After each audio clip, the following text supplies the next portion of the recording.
Welcome to the deep dive. Today, we're getting into something really complex. The Iran-U.S. relationship. Yeah, it's a long and tangled one. We've got this source, Mind War, Iran versus USA. And honestly, I'm hoping it sheds some light on the psychology behind it all, why they seem so stuck. Well, that's exactly the mission today. We want to pull out the key psychological insights from this analysis. Wow. So things like power dynamics, the role of historical trauma, why trust broke down, and maybe how both sides kind of feed the tension. Right, to get beyond the usual headline. Exactly, to understand the deeper why for you, our listeners. Okay, let's dive in. The analysis kicks off with something it calls power paranoia. That sounds pretty intense. It is. And what the source suggests is interesting. It's not just fear. It's like a mirrored fear. Mirrored. How so? Well, Iran has this deep, deep distrust of foreign meddling, based on its history. Right, you hear about that a lot. Exploitation, sovereignty issues. Exactly. And then the U.S. fears instability, the influence of countries not aligned with it. So both feel vulnerable to the other, despite the power imbalance. That's the core idea in the source. This feeling of vulnerability, this paranoia about being controlled or undermined, it creates this constant defensive posture, a cycle. That makes sense. Yeah. And you can't really talk about that paranoia without getting into the history, can you?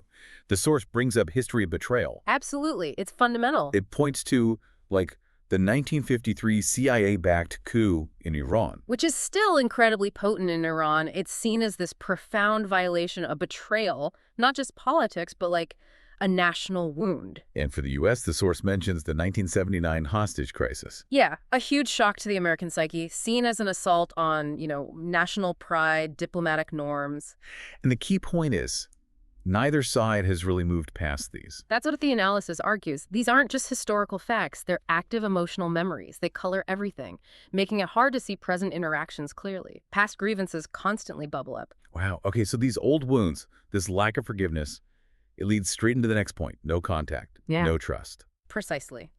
The source highlights how little direct, meaningful engagement there has been. And that distance, what does it do? It creates this huge space for misinterpretation, for fear to grow. It's like, well, imagine family members who never talk directly, only hear bad things thirdhand. Yeah, misunderstandings would just fester. Exactly. The source says this lack of contact prevents any real rapport, any chance to build even basic trust. It just leaves a void. And that void gets filled, doesn't it? The source talks about psychological framing, each side painting the other as the villain. Right, and it's not just happening passively. This framing is actively constructed through media narratives, educational materials, even how diplomats talk. The source also mentions cognitive biases. Ah, like confirmation bias, seeing what you expect to see. Exactly that.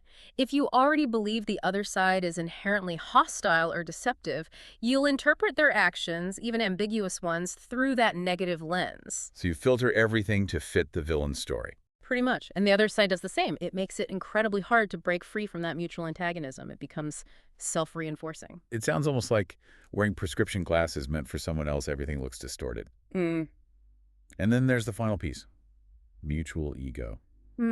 Yeah, this is a big one. The source says backing down is seen as weakness, a major weakness. It argues that this transforms diplomacy. It's not just about policy tweaks anymore. It becomes about national pride, about identity. So making any concession feels like losing face, humiliation. Exactly, like a betrayal of who you are as a nation. It makes compromise feel less like a smart move and more like surrender. Which basically paralyzes things. It can, yeah. Yep. It raises the stakes so high that even small steps become incredibly difficult. National identity feels like it's on the line. Okay, so let's recap quickly. We've looked at this mind war perspective.